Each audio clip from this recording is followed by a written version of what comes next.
స్వాతంత్ర సమర యోధుల్లో యోధుడు, మహనీయుల్లో మహాత్ముడు మన జాతిపిత మహాత్మా గాంధీ. వారు వివిధ సభల్లో ప్రసంగించిన మాటలను సమర్పిస్తున్నాము. మీ రాపల్ దత్తాత్రి, నాద క్రియేషన్స్.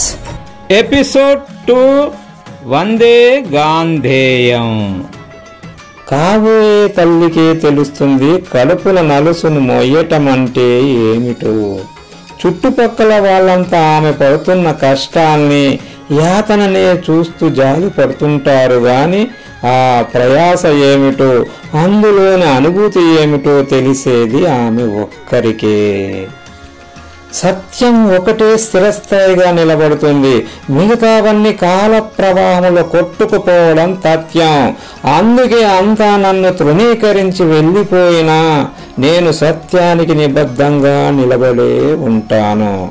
ఇవాళ నాది అరణ్యంలో ఒంటరి గొంతే కావచ్చు, కానీ అది సత్యమే గనుక అయితే మిగతా గొంతులన్నీ మూగబోయిన రోజున మిగిలేది సత్యం ఒక్కటే. మనలో పరిపూర్ణులం ఎవరమూ లేము.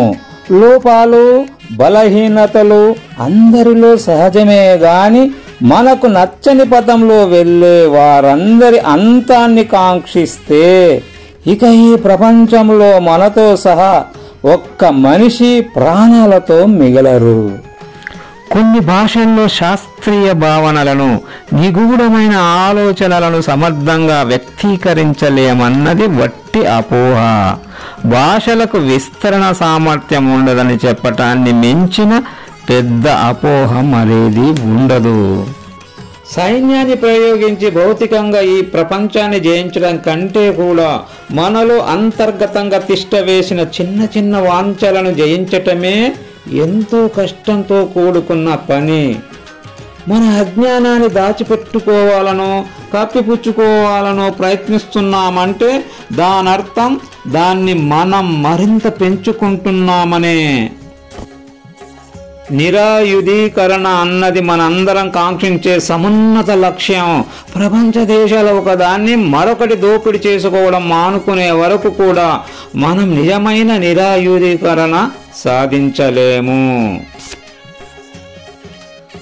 మనకు సహనం, దాతృత్వం లేకపోతే మన మధ్యనున్న వైరుధ్యాలను ఎన్నటికీ పరిష్కరించుకోలేము. భిన్నత్వంలో ఏకత్వాన్ని సాధించగలగటం అన్నది అద్భుతమైన విషయమే కాదు, మన నాగరికతకు ఒక పెద్ద పరీక్ష కూడా. మానవాళి ప్రేమ సూత్రాన్ని ప్రత్యేక శ్రద్ధతో పాటిస్తుందో లేదో నాకు తెలియదు. అయినా నాకేం చింత లేదు. ఎందుకంటే మనం ఒప్పుకున్నా లేకున్నా మన ప్రమేయం ఏదీ లేకుండానే గురుత్వాకర్షణ సూత్రం ఎలా పనిచేస్తుందో ఇది అంతే.